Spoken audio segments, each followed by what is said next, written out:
How's it going, everybody? Welcome to a completely random live stream. It's a weird time in my life right now. No kid, no wife. In the afternoon on a Saturday? This does not happen. And I thought, I've been kind of just bumming around all day. I did a little bit of cleaning. I did some dishes. I cleaned the kitchen. I swept a little bit. I took a nap. For a hot 25, 30 minutes. I was like, man, why can't I nap more? I put the couch in full recline.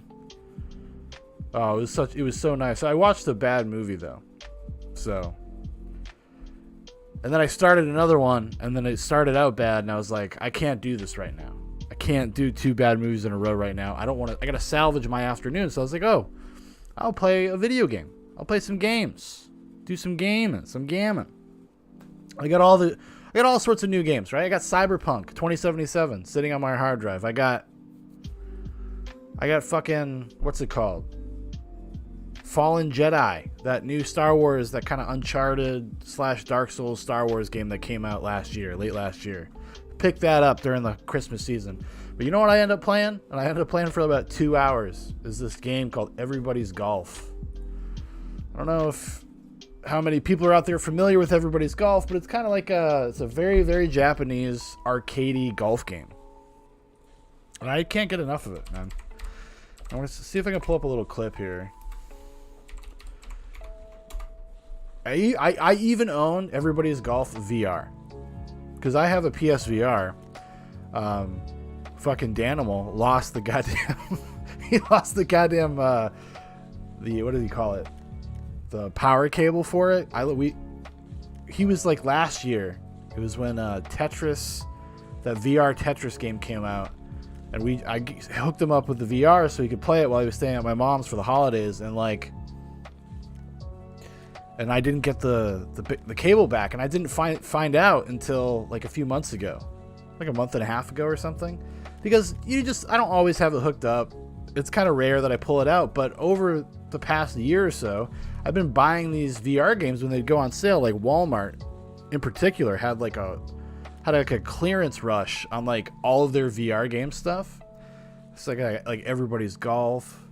It's like Steel and Blood or something like that. But yeah, it's cool. It's a cool ass game, dude. There's a lot of footage of people playing Everybody's Golf on the internet. It's kind of the spiritual successor. I think it may be even the same people as Hot Shots Golf, if you were familiar with that from like the PlayStation 1, PlayStation 2 era, because there would be like the Tiger Woods golf games or the PGA Tour golf games or whatever, and then there would be like Hot Shots, which is a much less kind of realistic golf game, but fun nonetheless. A lot of nuance, very deep mechanics, deep gameplay. Oh, they got some. You can play this on the PS4. We'll just check out some gameplay here. Look at this. I mean, look at this. This is on the PS4 Pro. So this is what I do for like literally for hours. When my son was born, if you don't know, like I'm the kind of the primary caregiver or whatever. I'm going to college, finishing college rather, and I take care of my son. And when he was a baby, I used to be the one that would get up like super early with him, right? And I would just do that because, my wife was working, so she needed to get her sleep. So I'd get up with him at like 3 a.m. and then be up with him for hours. And, when you're up, you can only watch so much TV. You can only watch so many movies. So sometimes I'm just like, I want to play a game. So there was 2 games I got super into. It was Everybody's Golf, and it was this pool game. Like the game Billiards, like a billiards game. And the reason I got into them so much was I can play them with one hand. I could manage the control scheme with one hand. So that's why I ended up getting into them as much as I did. But yeah, I'll play this for fucking hours, dude. This is a perfect game for like listening to podcasts or passively watching something on your laptop or whatever. I'll set it up. I get the eye lines just right. Fucking rock and roll, dude. Fun times. Yeah, I have no plans for this stream. So it's gonna be a shorter stream. Ain't the only thing you can play with one hand. This is true. But when you have a baby in your hand, when you have a baby in your arms, you'd be best to stick to video games. Stick to that. But yeah, I don't have much of an agenda for this stream. I just kind of figured I had like I have a little bit of time. It's rare that I actually have time during the day to do a stream. The reason why I do them so late is because I wait until, my kid goes to bed and read him a book, tuck him in, hang out with the wife for a little bit. Around 10:30, she ends up kind of going to bed herself, She's not kind of the night owl that I am. Oh, I missed the baby part. Yeah. Important key detail. Oh, yeah. So, let me see here. I had some video. Now, it seems like recently all these rallies and stuff that are going on, that it seems like even the MAGA people, the MAGA folks, are kind of turning against the cops. And I saw this kind of somewhat disturbing video out of Canada. I think it's from around Christmas time. I thought maybe we'd take a look at. So how do you like that, What consoles the pool game for? PS4. I can't even remember the name of it. It's like a series, like the people that make it, they have like a series of like chess games, a pool game. Let me see PS4. I want to look it up. I'll see, because it's a cool game. I really enjoy it. Pure Pool. Yeah, it's a series. They also do like Pure Chess, like Pure Checkers. Like there's a few other ones. I've never played the other ones. There's a 3D Billiards one. There's a Snooker Nation one. There's Hustle Kings, which I've also seen kicking around. But Pure Pool is, to me, the best one that I've ever played. The physics are solid. It's got a good challenge to it, like the way it escalates, like the difficulty. The only problem, and I think it's probably with all of these kind of games across the board, is that there's not much of an online community. Every once in a while, my brother Dan and I would just late at night, we'd just be bullshitting. And actually, I think if you go look back, like early days of the channel from like a year ago, you'll find Dan and I playing pool and Tetris, live streaming it, which is something maybe we should bring back at some point. Might be fun to do that occasionally, because the pool is fun. It's a fun game to play because you kind of have to concentrate, but you can also, there's plenty of downtime to bullshit and talk about whatever. But it was a good time. Probably bring that back at some point. But yeah, let's check out this cop stuff here. So this is from Christmas, if I'm not mistaken. There was a party, I think 6 people in a house, and their neighbors called the police on them. Their neighbors show up, and this is what happens. They take them away with extreme prejudice.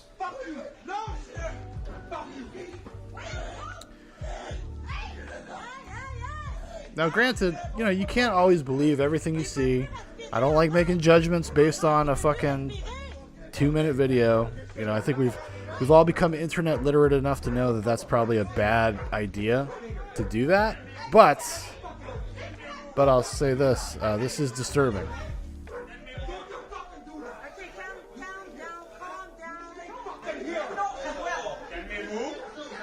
Okay, we're calm. Don't do that. We're people. Hey! Inside. Get the fuck inside. Wow, lâchez-les, s'il vous plaît, là. S'il vous plaît, les gars, là. Hey, lâchez-les, là, ils sont 3 dessus, là. So this kind of just goes on like this. Yeah, the cops kind of talk to them. They're trying to close the door at some point on the cops, like telling them just to leave, get the fuck out of there.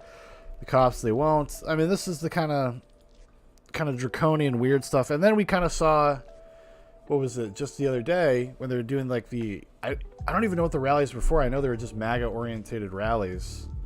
Let's see. And there's people like stomping on the, like, back the blue line flag.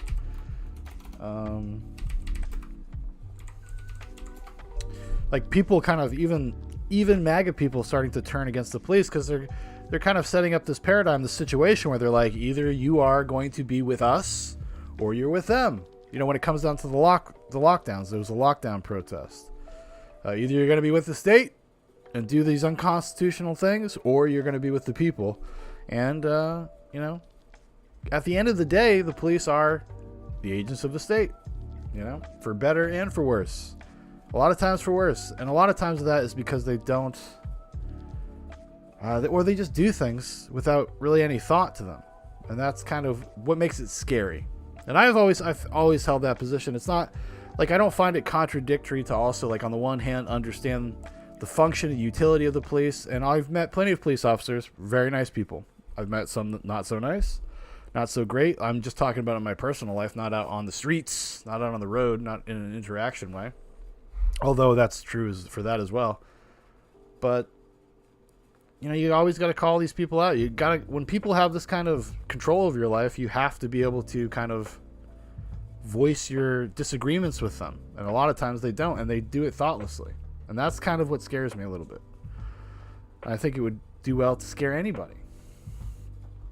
Anybody that's paying attention, anyways. A Trump rally in Japan. Oh, wow. Popping up all over the world.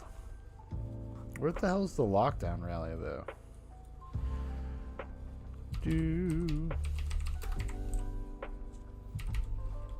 Looking on Twitter, it probably won't be on here because it was a New Year's one. Is that the one they were talking about?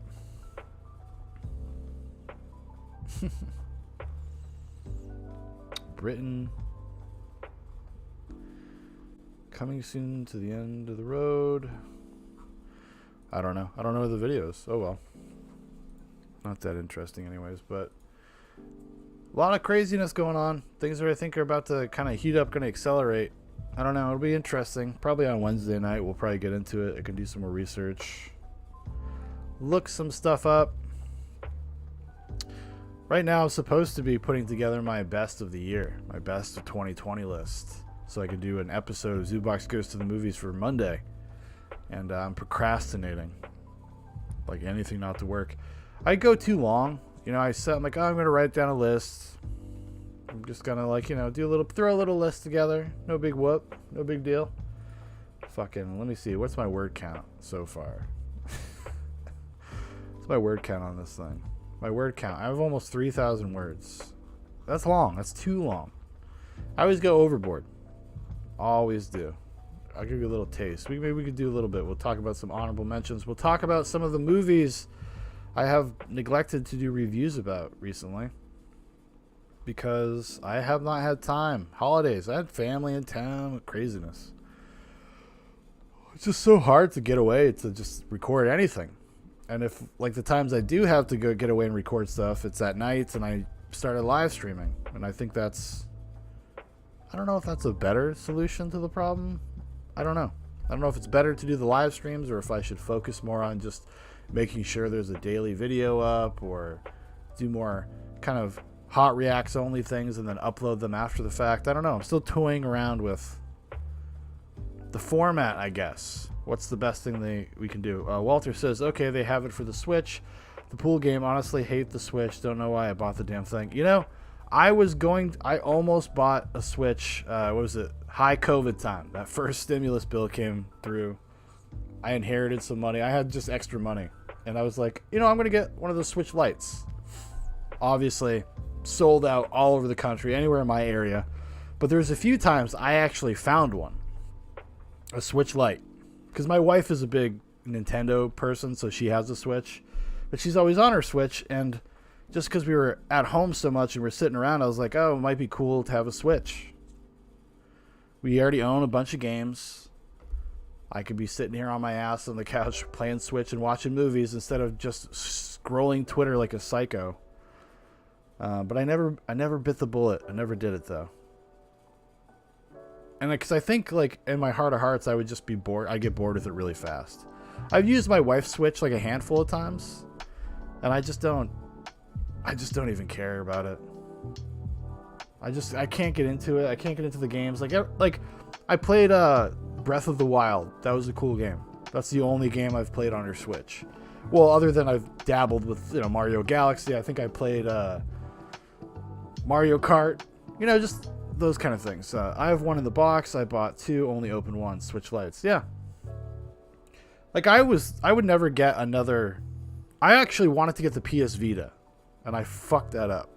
I was gonna get a PlayStation Vita, and I totally fucked it up because I had a chance to buy one right before their prices like skyrocketed, because they don't make them anymore, and you have to go get them from, you know, the secondhand seller market, go on eBay or something.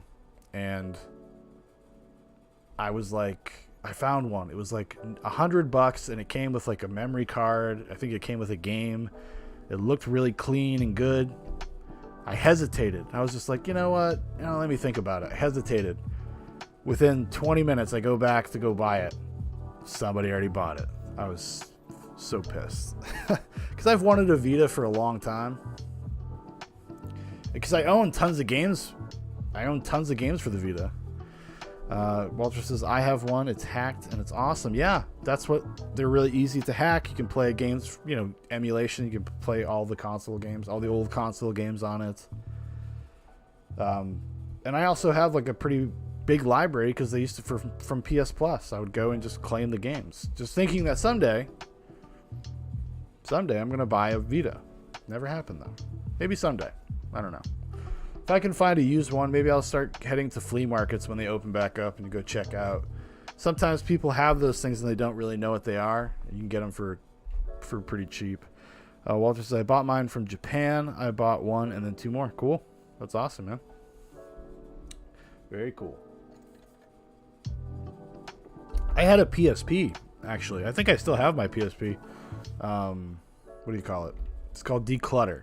And you can kind of send them your old games, your old movies, your old books, things you want to kind of declutter your house.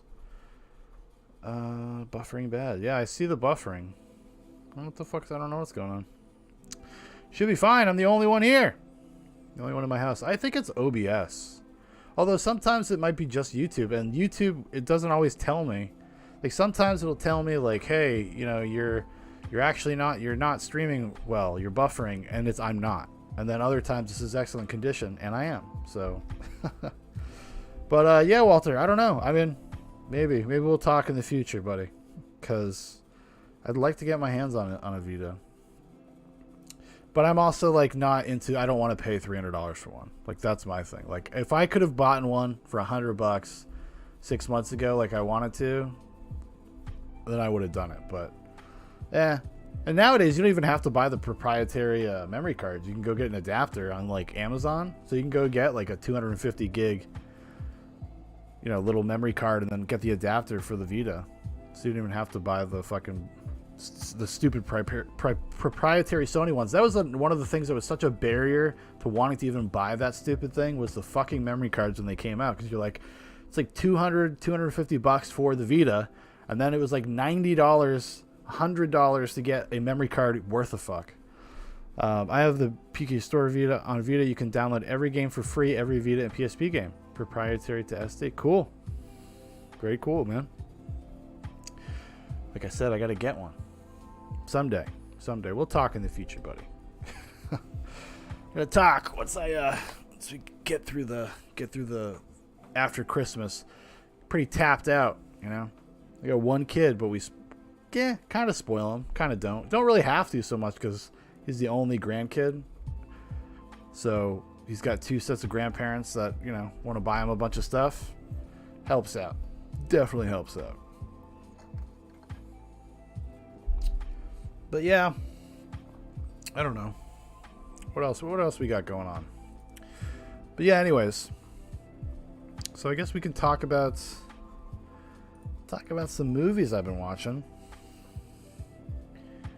Since COVID, I have bought at least $15,000 worth of consoles and games. Hey man, have not spent that much, but I can tell you that I've definitely dropped some serious dough on movies. I kind of went crazy. I would say through like from like April to say the end of August, I was just like every other day there's packages coming, and like I took advantage of the Criterion sale, Kino Lorber sales, any sale I could find, because that first run of COVID stuff, like they just started having sales like crazy all of these places because they knew people were home. They knew that it would be a time for people to buy that kind of stuff, and I took advantage of it, I guess. I guess that's subjective. I'm just looking at a few of them over there. So let's see, what movies have I been watching? I watched one today that was not great. I did not love it. What did we watch today? We watched Ammonites with Kate Winslet.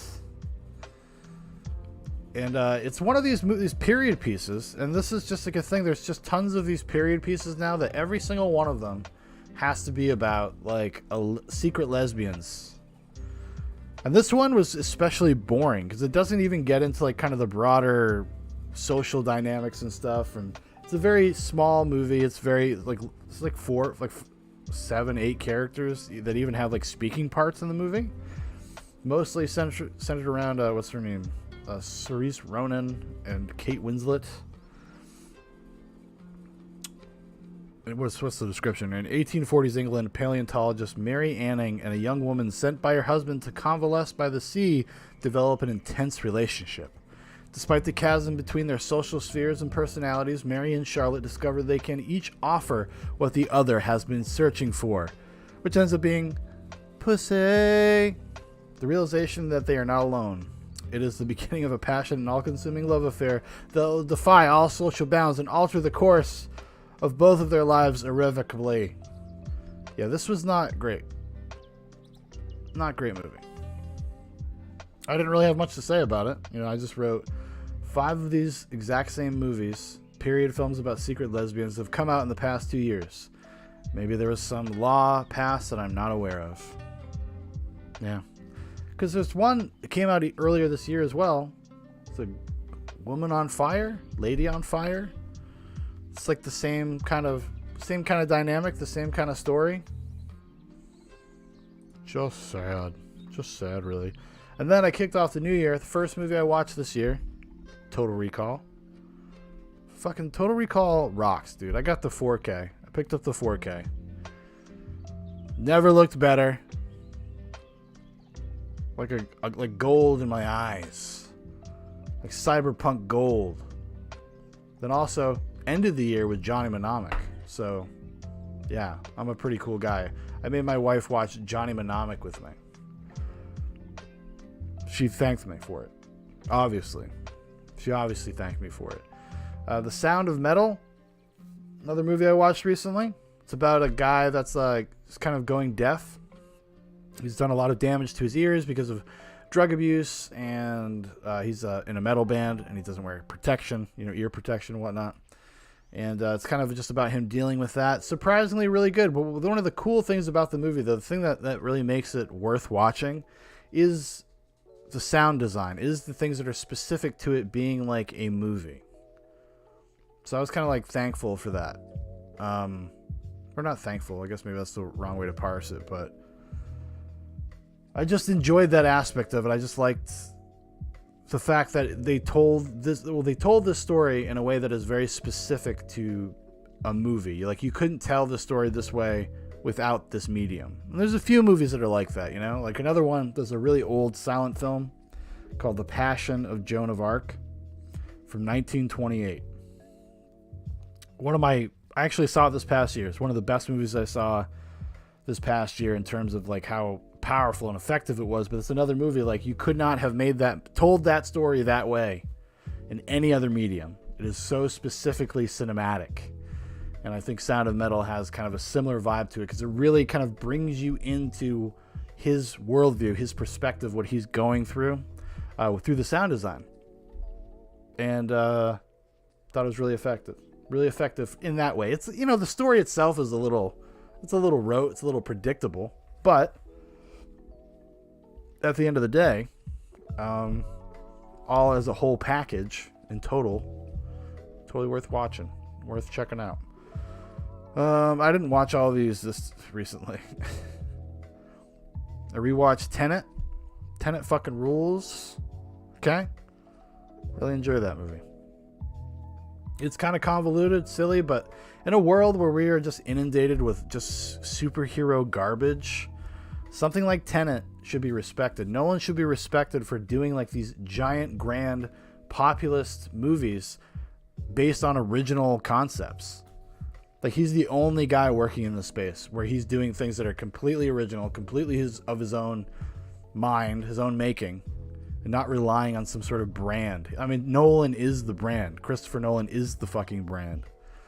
And Tenet, people talked a lot of shit about Tenet this year because a lot of it had to do with social politics, because they decided they hate Nolan.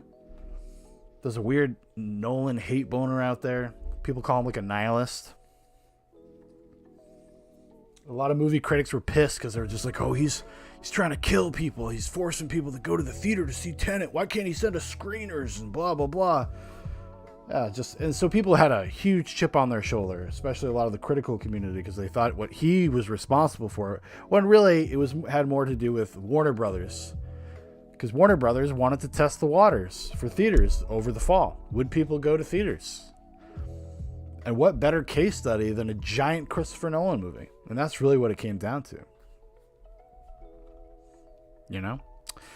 Bad Education. This is a movie that came out earlier this year that I had missed, and I just caught up with the other day. Really great movie. Really strong performances by Hugh Jackman and what's her name? Oh, what's the woman's name? She's a really good actress. Allison Janney. Yeah. Good old Allison Janney. These are films starring Allison Janney. She's in a lot of movies. Thought there was going to be a picture of her. But she's from The West Wing. But it's a good movie. It's about, about corrupt superintendents for school districts. And how they like embezzle money, steal from the state and taxpayers, et cetera, et cetera. And how they rationalize it. How they think they deserve it, kind of. Not bad. Mostly, I would say it's really great because of the performances are really what puts it over the top, but not bad. Not bad. The Wolf of Snow Hollow, another, I think, late year recommendation. It came out around, I think, October. It's like a comedy, horror hybrid, but it really kind of more has to do with, I would say, male ego, the male id. And it's not really aggressively attacking it or anything like that, but it is about the subtext of like what that is and how that manifests in your life, and how men feel trapped, by the legacy of their fathers and societal expectations, and how they're shifting and what that means. And they draw a parallel between the main character and what he's going through, and the spat of serial killer-esque murders where they think a werewolf might be out killing people, and the movie kind of unfolds in that way. I mean, it's not the best thing I've ever seen, or the best thing I've seen this year, but I would put it, this year was kind of a weird year for movie releases, so I would probably end up putting it in my top 10 or whatever, just because of the deficit and all the movies getting shuffled around and pushed back. But definitely worth checking out, though. Pleasantly surprised by it. Pleasantly surprised. Now, this one I watched the other night, Dick Johnson is Dead. It's a documentary. It's on Netflix. It came out a couple weeks ago, and it's about a woman, documentary filmmaker, who makes a documentary with her dad, who is going through early stages of dementia, basically. And she wants to chronicle it, and he agrees to do it. There's a lot of sweet, tender moments in the movie. It's really cool that this guy, Dick Johnson, is doing this for his daughter. It really seems more for her than it is for him. He's like a psychologist, so there's probably something fascinating. He may find it, like, for posterity's sake, to be something fascinating to do. But it's really the daughter that's really getting more out of it. And it's kind of this extension of his goodness and the sacrifices that he's willing to make for his family. But the movie often feels kind of aimless and meandering, and I'm not sure if it really all comes together. And part of that has to do with, for a good reason too. She's not trying to exploit her father. But what that does, it kind of robs the movie of any kind of real dramatic tension or emotional depth. She doesn't want to show him in too vulnerable of a state. But there's a few times where they have like these very lucid emotional moments, these kind of emotional epiphanies that they have while they're discussing stuff together. And It's probably worth watching for that. It's not very long. It's like 90 minutes long. And if you're really bored, you like documentaries, I say give it a go. Then I watched all the Mad Max movies the other day in preparation. Hopefully in the near future, past and future guest Dan Prophet, Zoobox Goes to the Movies, we're going to do a deep dive discussion on the original Mad Max. And I just started watching Mad Max, and when I was done with the first one, I was like, fuck, let's just roll into the next one. And then I ended up watching Thunderdome. I did not rewatch Fury Road, but I got that Mel Gibson trilogy. Also, isn't it kind of bullshit? It's kind of bullshit that we don't have an old man Mad Max movie. Like, that's what I want. I want a Logan-style, old man Mad Max movie. Like, end the franchise. Sure, we did this Fury Road thing. We had this little thing with Tom Hardy. This other younger Mad Max adventure. But give me something where I want to see the end of his journey, the end of his life. Where does the character go? Where does he find himself at the end of his journey, right? Once he's kind of done with being a nomad, does he do that forever? Does he ever settle down? Does he ever, et cetera, et cetera? How does civilization form when he's an older man? Is he a part in the reconstruction? Like, there's so many things you could talk about with the character. I don't know if George Miller really has a lot of interest in that, though. I think he sees Max as a very static, stoic presence. Especially, from Mad Max 2 to Beyond Thunderdome. He's kind of very, not much of a huge arc there, right? He doesn't change very much. He's just a reluctant hero. That's kind of it. But hopefully in the near future, we'll be talking to my good buddy Dan Prophet about that, which I'm really looking forward to. It's been too long. It's been too long since me and Prophet got to talk chat cinema.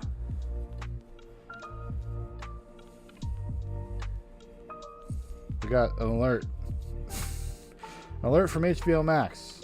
New year, new arrivals. Wow, there you go. I watched the new Pixar Disney movie Soul. It's very mediocre. People were really talking that thing up. People really think it's something special. It is the most basic fucking coming of age type of story, or just like appreciating the life you have and your passions and going for what you believe in and respecting the things you have in life rather than being always so concerned about needing more. Maybe you're good enough. You're good enough, everybody, just as who you are. You're good enough. It's the story of every fucking children's film. I'm not saying it's a bad story, and it works, right? But I was bored to death watching Soul. I almost fell asleep at least twice. I will say this, though. I really like the score by Trent Reznor and Atticus Finch. They do more good work. They do good movie scores. Heyo. Cool guys. Oh, yeah. Yeah, a lot of these, because I had kind of fallen off updating my letterbox, so at the end of the year I had to kind of rush to go do it. Because I was just curious. I was like, oh, how many did I watch this year? I ended up watching 407 movies this year, which normally I struggle to get to I always try to get to 365 just for the kind of the novelty of it, but blew past that this year, and I know I missed some too. There's definitely a lot of stuff I forgot to add here, but it's a movie I watched back in October when it came out. Never talked about it on the channel at all. I never got around to it. Good evening, gentlemen. Happy New Year. Happy New Year to you, Walter. Maverick. Sorry, Maverick. What's up, buddy? I'm just doing a short stream right now, so just so you know. Just talking about some movies that we didn't talk about earlier in the year. But yeah, Ben Wheatley, who's a director I actually really like. What did he do? He did a really good thriller a few years ago. I think it's his first feature movie, was Kill List. It's like kind of a horror thriller, has kind of a weird, interesting twist at the end of it. He did this movie called High Rise. There's The Field in England. What was it? Free Fire? Is that what it's called?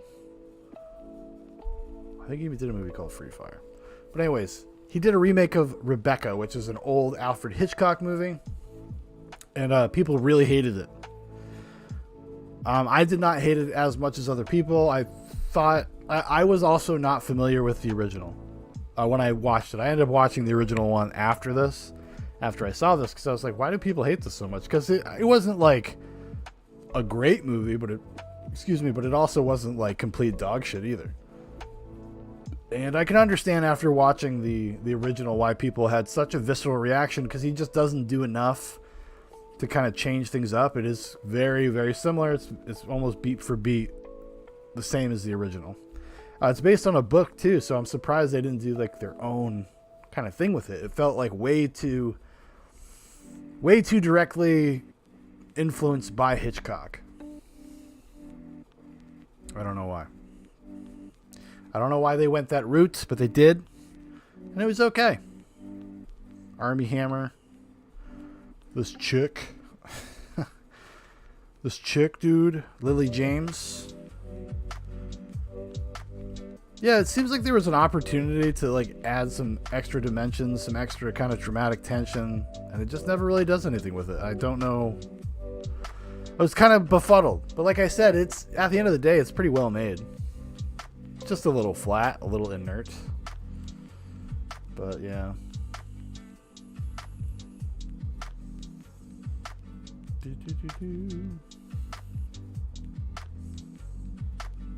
Is Borat, subsequent movie film. One of my least favorite movies of the year. Thought it was really bad. Really bad. Not funny. I don't know why. I just like it seems just very lazy, kind of hacky humor, very obvious. And like, you know, and I had watched the original Borat like right before this too, to see it, because I was like, well, maybe did I just like kind of grow, like does it still hold up? Would I still like it today? And I did. Like the original Borat's really, really funny. Ali G was the shit. Yeah, I used to watch those back when they were on HBO. I think I owned the box set too, with like all the Ali G stuff. But Borat 2 was just lazy, kind of like activist filmmaking, and he just goes after the lowest common denominator stuff. The thing that I was so surprised though was like how little he got to work with. Like he just did not get good footage. People just didn't react. Like there's some moments in the movie where he thinks that are like gotcha things. They're like, well, these people are just being kind of like pretty polite. I think it was Christopher Hitchens actually wrote an essay back when the first one came out, and he says the thing about Borat is that it actually shows how decent and polite and kind people are. Because in the first Borat, he thinks he's doing the same thing. He's like skewering the United States and the kind of the values and the kind of people going to the South and sticking it to these rednecks. But what you find out is that most of the time they're just very accommodating. They're very polite to him. So it's like you're living in two different kind of realities. What he intends and what the product is. And this one, they were totally askew. And the purpose was much more obvious and directed.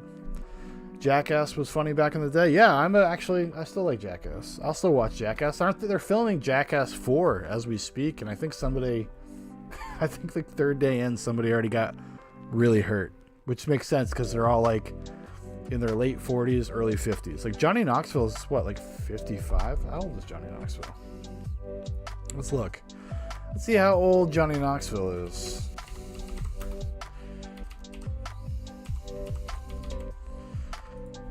Johnny Knoxville, American actor. He's 49 years old. I thought he was a little older than that, but guess not. He's 49. That's to be doing those kind of things. That's old. That's painful. That ain't no good. Let's see here. Steve-O went sober. Yeah. I saw him when he did Joe Rogan a couple times, I think. Let's see if I can find this news story. I don't know why I keep Jackass 4. Jackass 4, Steve-O and Johnny Knoxville hospitalized.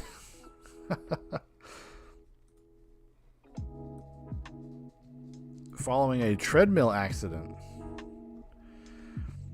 Jackass star Steve-O and Johnny Knoxville have been hospitalized 2 days into filming Jackass 4 20 years after the series first launched, the crew has reunited to start production on the 4th film, and 2 of its stars ended up in the hospital 2 days into the shoot. Bam Margera, also a Jackass member, posted a video on his website revealing that filming had paused after 2 days following Knoxville and Steve-O's injuries. The video explains that the pair were trying to jump onto a moving treadmill while carrying musical instruments. Second day of filming Jackass, and already Steve-O and Knoxville are hospitalized, jumping on a full-speed treadmill with band equipment, Margera says in the video, speaking from a hospital waiting room. He then adds, fucking tubas. News of the 4th... Yeah. That's not shocking, you know, because they're like 50-year-old men. Your fucking bones harden. You know, they calcify or whatever. That's gonna hurt. Maverick says, yeah, agreed. Sacha Baron Cohen going after more conservative Americans is only to pander to Hollywood and perhaps more liberal media circles, because in the UK, his home's biggest market, people have much... ...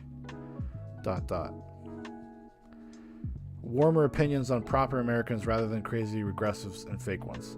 Yeah, well, he's very out of touch, period. I mean, he's a guy that's like... Sacha Baron Cohen. Let's see if I can find it maybe on YouTube. But he's completely like pro-censorship. I mean, as like a edgy comedian, you know, candid camera type guy, he's pro-censorship. He thinks like Facebook is creating the new like wave of neo-Nazis and stuff. Like he's in that camp. But he gave a talk. He gave like a speech about it. Let me see. Sacha Baron Cohen free speech. Let's look that up. Free speech. But even in the sequel, like he tries to get like people at like a rally to chant and sing like this like really like a racist fucked up song, and they actually just chased him out of the rally.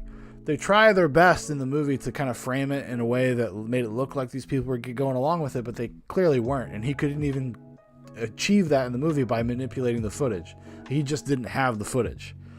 A lot of that is too because he's so people just know who he is. Like they're not fooled by him anymore, you know. Indeed, and the funniest thing is he made his name by playing Muslim Brit Shev as a Jewish Brit. Exactly. I mean, he's one of these guys. He's like Sarah Silverman's the same way. Like she literally got famous for saying the N-word. That's kind of what broke her out. Was she was like this, you know, white Jewish lady who says the N-word. And they get older and they get a position and they become out of touch. Because they're they're just not funny anymore because they're so out of touch with the common person. They don't even know how to write jokes anymore. And then they lose perspective. They lose complete perspective on their own profession and the nature of comedy. You know, comedy is kind of an important weapon we have in our free speech arsenal. It really is. You can talk about a lot of stuff through the prism of comedy and make people comfortable with it. Like we can all laugh at ourselves. We can all laugh at each other. We can make light of dark things. It helps us process things. You know, the comedy is actually very culturally important. And they're way too ready to just fucking throw it away. It's kind of crazy. Walter says, me hates liberal Hollywood. I love De Niro's acting, but not his antics. Yeah, De Niro's a fucking nut, dude. Laurel and Hardy, my kind of comedy. Dude, but those are universal. Those are classic stuff. Actually, did you see the Stan and Ollie? They did like a little like bio movie with John C. Reilly and Steve Coogan. That was not bad. It was okay. I thought at least the performances were better than probably the movie. But movies, if you like Laurel and Hardy, it's totally worth checking out. So let's see here. Sacha Baron Cohen calls out Mark Zuckerberg. So let's cue it up here. Oh, gotta fix this now. Oh, there we go. Anti-Defamation League for this recognition and your work in Yeah, so he's talking at the ADL. Fighting racism, hate, and bigotry. And to be clear, when I say racism, hate, and bigotry, I'm not referring to the names of Stephen Miller's Labradoodles. Democracy, which depends on shared truths, is in retreat, and autocracy, which depends on shared lies, is on the march. Hate crimes are surging, as are murderous attacks on religious and ethnic minorities. Now, what do all these dangerous trends have in common? I'm just a comedian and an actor, I'm not a scholar, but one thing is pretty clear to me.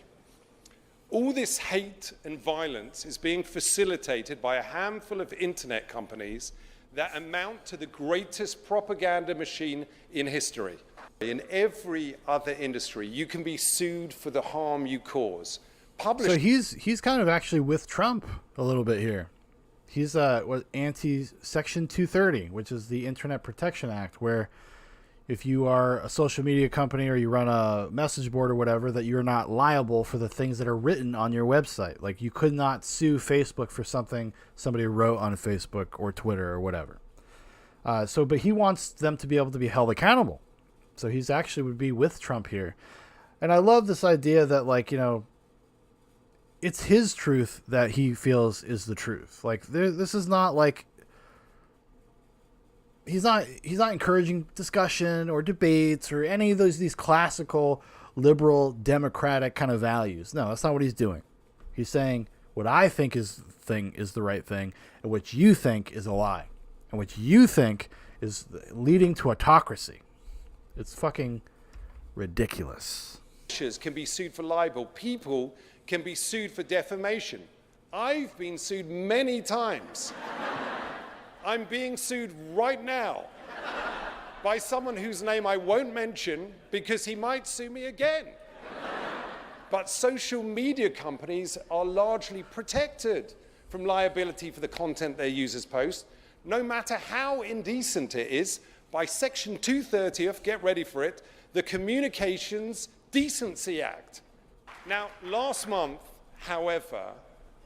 Oi! Oh, fuck off.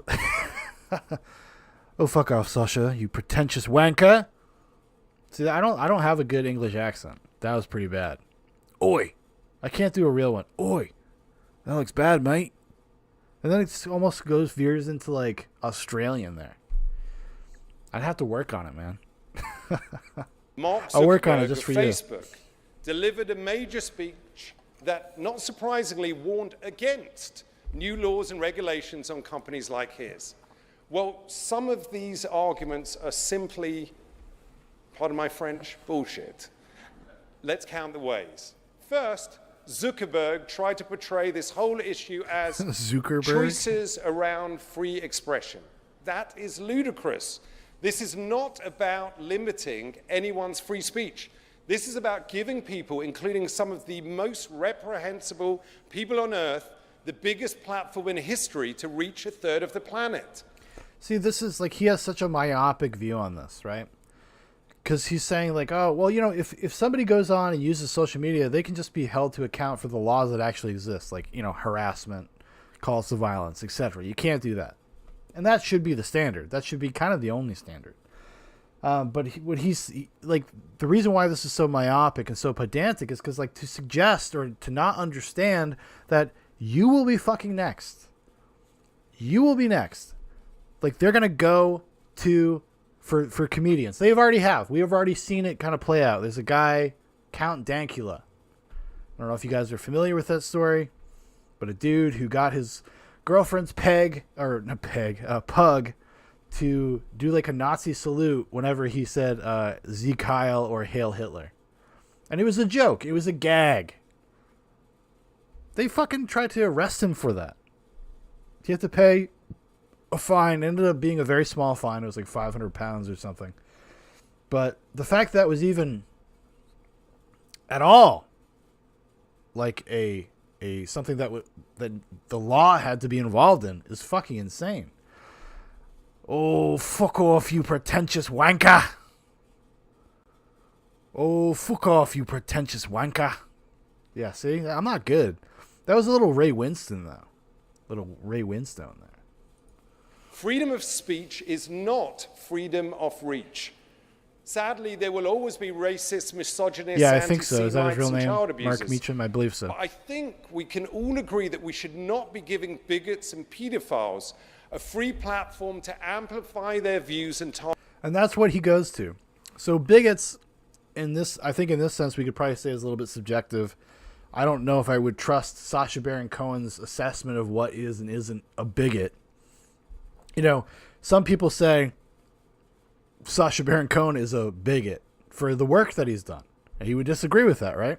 And then he says pedophiles, like as if like he creates this fucking kind of, I don't know, it's almost like a binary thing. Like it's just like it's either bigots or pedophiles or nothing.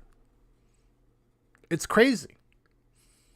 Like it's for somebody to actually have the career that he's had and do what he does for a living, to suddenly like to have the perspective of like we should be banning people from places for things that they say is a little crazy to me. Target their victims. The ultimate aim of society should be to make sure that people are not targeted, not harassed, and not murdered because of who they are, where they come from, who they love, or how they pray. Well, thank you, Mary.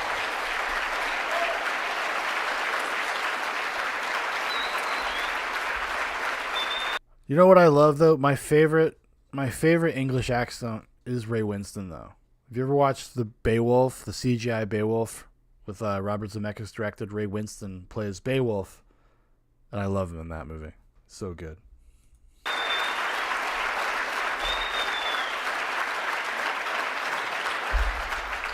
If we make that our aim, if we prioritize truth over lies, tolerance over prejudice, empathy over indifference, and experts over ignoramuses, then maybe, just maybe, we can stop the greatest problem. See, like, you know, his whole thing, though, is so fucking obnoxious because he's the kind of guy, he's the kind of provocateur that would be like, take a buddy, pretend to be gay, and then go butt fuck him in front of a school, and then when people had problems with it, he would call them bigoted.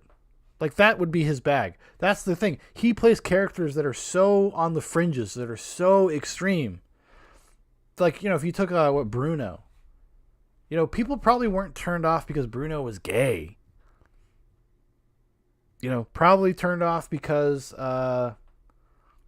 he was doing fucking something that if anybody did, somebody would be like, yo, what the fuck? It's weird.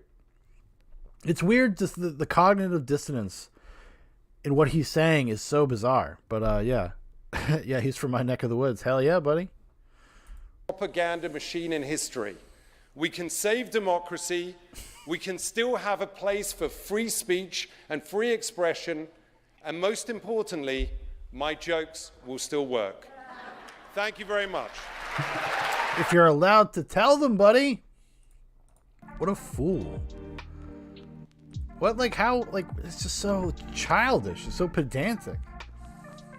How could you ever think that was going to work out in your favor, dude? Like, it kind of just blows my fucking mind. I know I'm going on and on about it, but Jesus. Jesus Christ.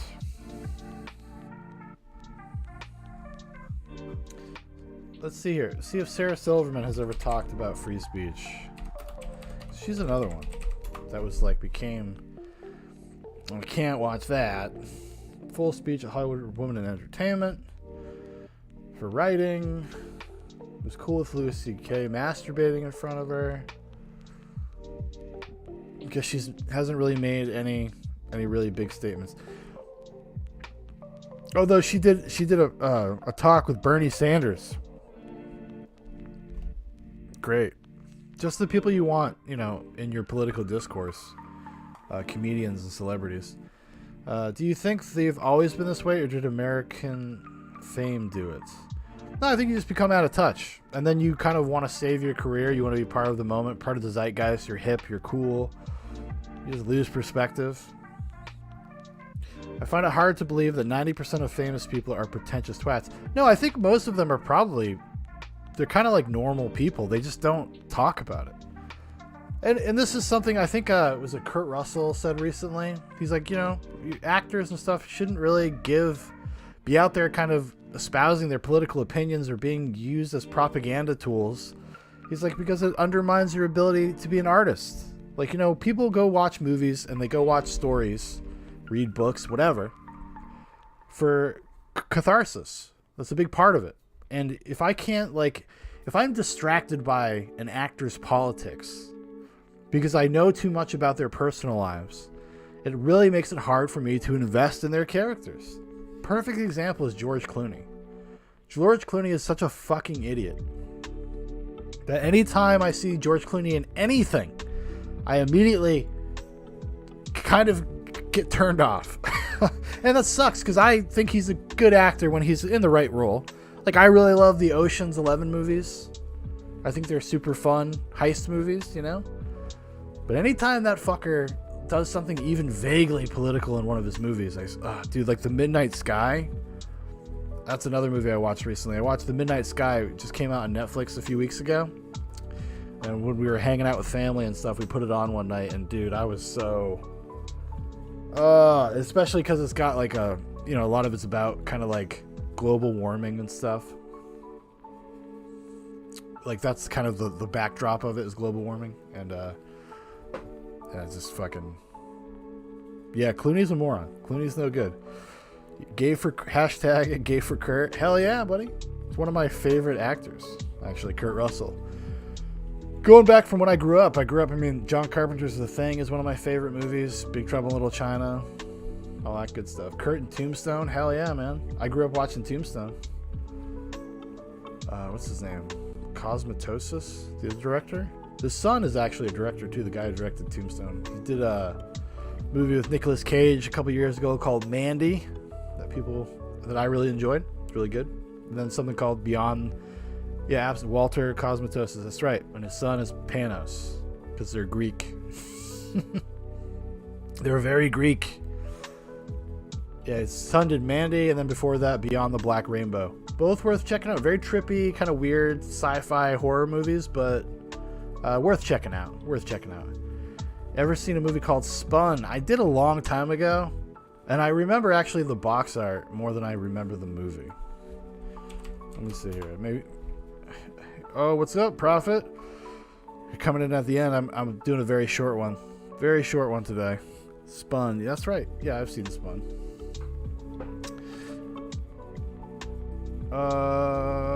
Jonas Ackerland.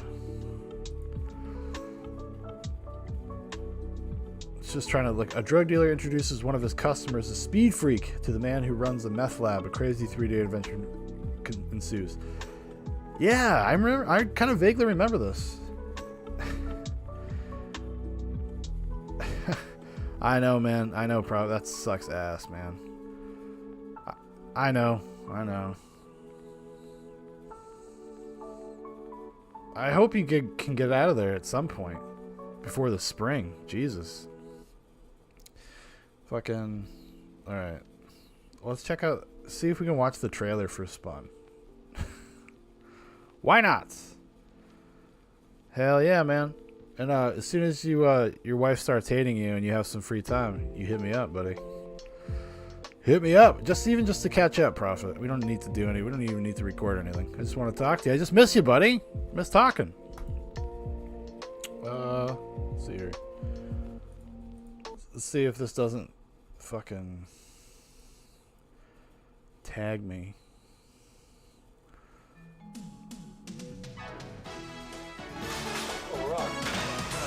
Hey, you snuck up on me there. Whoa. Hello, folks. Sure missed you. Today we got a real this is very hot show early for you. 2000s. We're going to go through Very the early 3-day 2000s. process to make amphetamine dope. Now, I have the water ready here, and we're going to... You know, it's kind of crazy. This would have been like before his comeback. I mean, he doesn't really make it. This is 2002. He doesn't really make a huge comeback until The Wrestler, which I think is 2008.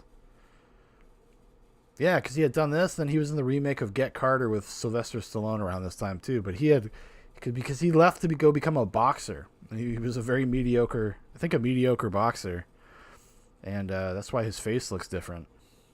Plastic surgery from after the boxing. dump in some of these beautiful Super Dream pills. We want to just drop these little beauties in here. There we go with the goodies. We want to let this boil. We want to get it going for about 16 hours. Let's bring this goodie over here. If you do it right, it should look like meringue. You want that scummy foam off the top. Voila, look what we have here. Oh, does this look good. Okay, now just for a touch of a little bit of, we add a little MEK. Just enough to give it a little shot in the ass, you know what I'm saying? Make sure you get the thick gloves. You get a little on you. I gotta admit though, I really love Mickey Rourke's like his vibe, like his demeanor, the cadence of his voice. Anyway, we have the finished product, okay? Like, this is like Randy Ramrod, like this performance. It's very kind of similar, you know? Like if Randy, the Ramrod, Randy or whatever his name is in The Wrestler, if he was doing an infomercial, this is what I imagine it would look like. Hope you tune into next week. I'll take you all through the packaging and the distribution process, but in the meanwhile, go see Spun. That's an excellent that's an excellent trailer. I like that. That was that was pretty funny. Now I'm gonna check out Spun. Thanks, Walter. I'll have to queue it up. Let's see if I can find it on the streaming. Maybe I'll make my wife watch it with me later. Oh, if I can find the thing. Here it is. So there's actually a cool website, which I suppose I could show you guys. If you have a lot of streaming services and stuff that you use, this website called Just Watch. Type in a movie name, and we can find out where it's playing. Okay, Spun. Here we go. It's on Amazon Prime right now. Roku TV. Look at that. Hoopla, Vudu, Tubi. This thing can be got. Maybe we'll check it out later.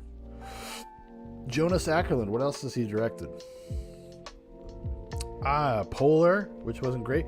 He did Lords of Chaos. Lords of Chaos is about like about black metal, Norwegian death metal, and what goes on with those people.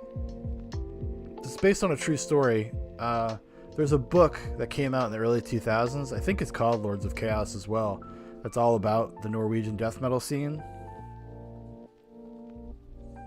And the movie's kind of loosely about, like, based on that book. And the movie was okay. Didn't love it, didn't hate it. Horseman, never seen that.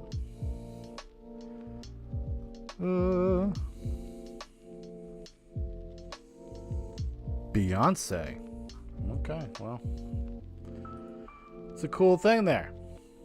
But yeah. Yeah, it's almost time to go, unfortunately. Just figured I'd try to jump on and throw a little content up for the weekend. I don't know if I'm gonna get around to doing anything else until Monday, so. What else could we do? Is there anything we can do? We got like 10 minutes. Have you seen the BBC series Bodyguard yet? I don't think so. Let's look it up. Bodyguard, BBC. Oh, it's on Netflix. No, I have not watched that. Is it good? The sniper scene that shocked fans. It's got the dude from Game of Thrones.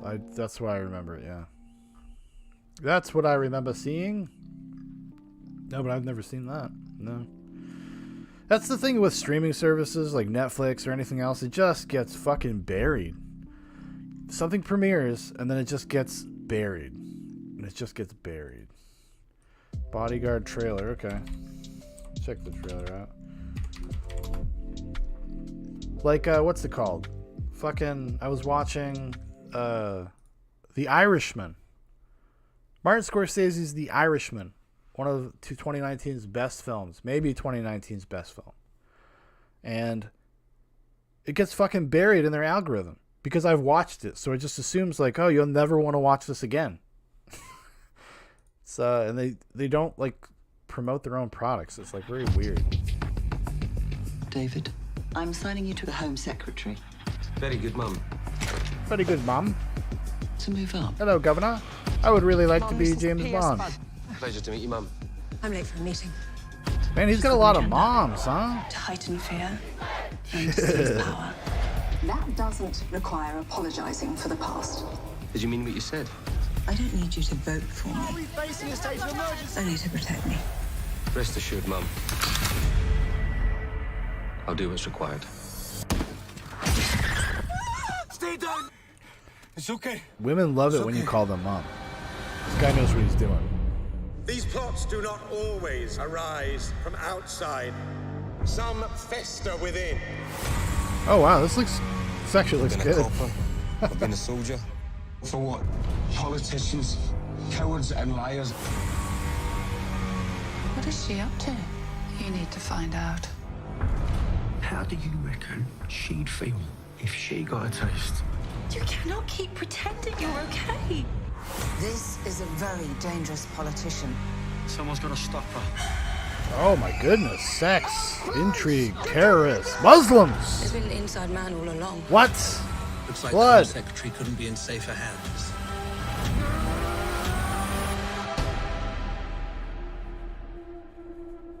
Looks intriguing, Maverick. I'm definitely gonna check that out. I'm gonna put it on the list. Actually, in fact, you know what? I'm gonna do it right now, so I don't forget. I'm gonna put it on my in my queue. Mum, don't you try to trick me? Did you try to trick me, you British guy? No, I don't. Fucking English people. Oh, that might be the signal, ladies and germs.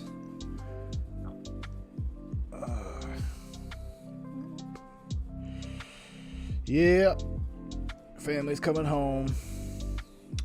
I should have started earlier. That's what I should have done. Should have got off my fucking ass and not napped and played everybody's golf for 3 hours.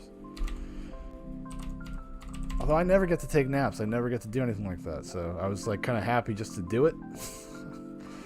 So there's 2 seasons of it. 1 season is on Netflix. Okay. Well, maybe, you know, there's ways. There's ways to find it.